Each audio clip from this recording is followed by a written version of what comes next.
ఏంటి ఎలియా, నువ్వు ఆకాశం నుంచి అగ్ని నింపినాడు కదా, నేను నీ కోసం అగ్నిరథాలు తెచ్చి నిన్ను మరణం చూడకుండా పరలోకం తీసుకెళ్లాలని నేను అనుకుంటుంటే నువ్వేదో చెట్టు కింద దిక్కుమాలిన సేవ చచ్చిపోతానంటావేంటి?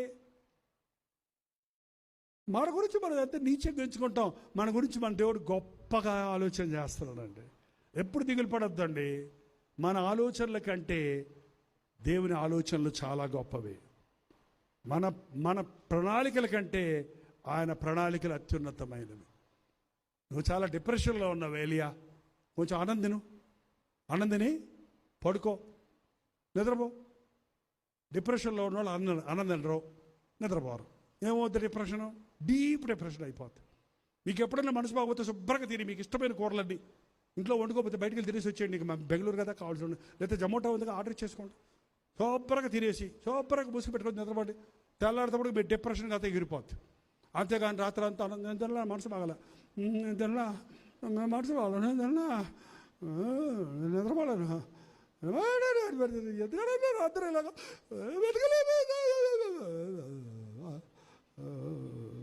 ఎందుకు బతకాలేదు, ఎందుకు బతకాలేదు, ఎవరికోసం బతకాలి, ఎందుకు బతకాలి. Don't do that. దేవుడే చెప్తున్నాడు పరిష్కారం ఏంటంటే డిప్రెషన్కి అన్నం దూతతో పంపించి తెలమని నిద్రపోమన్నాడంటే, మళ్ళీ నిద్రలేశాడంట, మళ్ళీ అన్నం పెట్టేసి నిద్రపోన్నాడంట. మళ్ళీ నీ ముందు చాలా ప్రయాణం ముందు నిద్రపోన్నాడంట. శుభ్రంగా నిద్రపోయేటోడు రిఫ్రెష్ అయిపోయి ఎంత దూరం నడిచాడో తెలుసా మీకు? అక్కడి నుంచి అంత దూరం నడుచుకొని వెళ్ళాడు. నడవండి మీరెప్పుడు.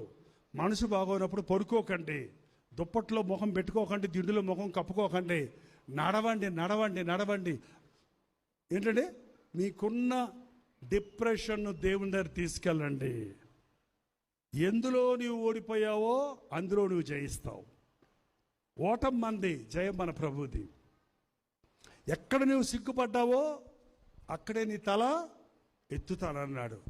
ఎవరు నిన్ను ఎగతాళి చేశారో వాళ్ళే నిన్ను పొగిడేటట్టుగా చేస్తానన్నాడు.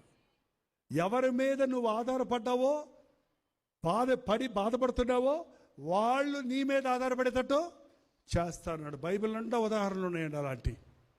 నమ్మండి, యేసయ్య గొప్ప దేవుడు అండి. నా దేవుడు చాలా గొప్పవాడు. లేకపోతే 53 సంవత్సరాల నుంచి ఈ యేసయ్యని నేను వెంబడించను. మధ్యలో బ్రేక్స్ తీసుకోవాలా.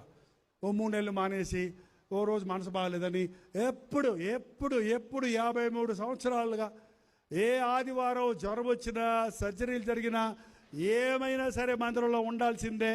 ఇద్దరు పట్టుకొని నడిపించినా సరే బలిపీఠం దగ్గర నిలబడి వాక్యం చెప్పాల్సిందే. విచిత్రం ఏంటంటే అనారోగ్యంలో వాక్యం చెప్పడం